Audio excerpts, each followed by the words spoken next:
Tripura cricket অ্যাসোসিয়েশনের তরফে অনূর্ধ্ব 25 রাজ্য ক্রিকেট টিমের ফিটনেস ক্যাম্প শুরু হলো শুক্রবার। আগামী 7 দিন লাগাতার চলবে এই ফিটনেস ক্যাম্প। এতে ট্রেনার ও ফিজিওরা স্ক্রিনিং টেস্ট করবে প্লেয়ারদের। এদের মোট 45 জন প্লেয়ারদের নিয়ে এই ক্যাম্পের সূচনা করা হয়। সংবাদ মাধ্যমকে এ নিয়ে বিস্তারিত জানান টিসিএ কোচ সুবল চৌধুরী। তিনি জানান, করোনা মহামারীর পরিস্থিতির অনেকাংশে স্বাভাবিক থাকায় এবারে টিম গঠনের প্রক্রিয়া শুরু করা হয়েছে।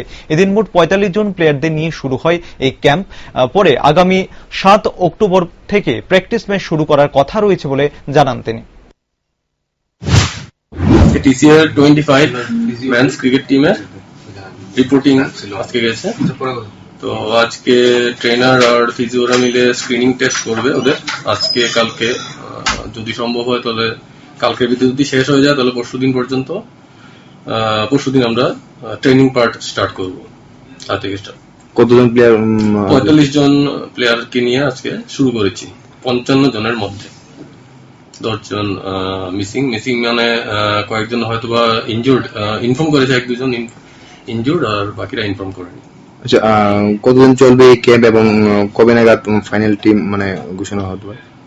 অ্যাকচুয়ালি আমাদের একটা প্ল্যান আছে যে আমরা প্রথম 7 দিন ট্রেনিং করব, একদিন রেস্ট দেবো, তারপর ট্রেনিং আর প্র্যাকটিস স্কিল দুটোই শুরু হবে।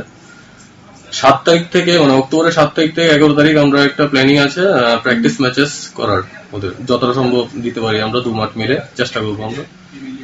11 তারিখের পরে 12 তারিখ থেকে 15 তারিখ পর্যন্ত পুজোর ছুটি থাকবে। ওই সময়টার মধ্যে সিলেকশন কমিটি বসে আমাদেরকে 16 তারিখের ভিতরে দেওয়ার জন্য আমরা একটা ওদের কাছে দিয়েছি, একটা আমাদের শিডিউল একটা দিয়েছি। তো সিলেকশন কমিটি ততদিনে যদি দেয় তারপর আমরা 16 তারিখ থেকে আবার 20 জন বা 25 জন যেই স্ক্রুটিনি করে দেবে ওদেরকে নিয়ে আমরা নতুন করে আবার প্র্যাকটিস শুরু করবো।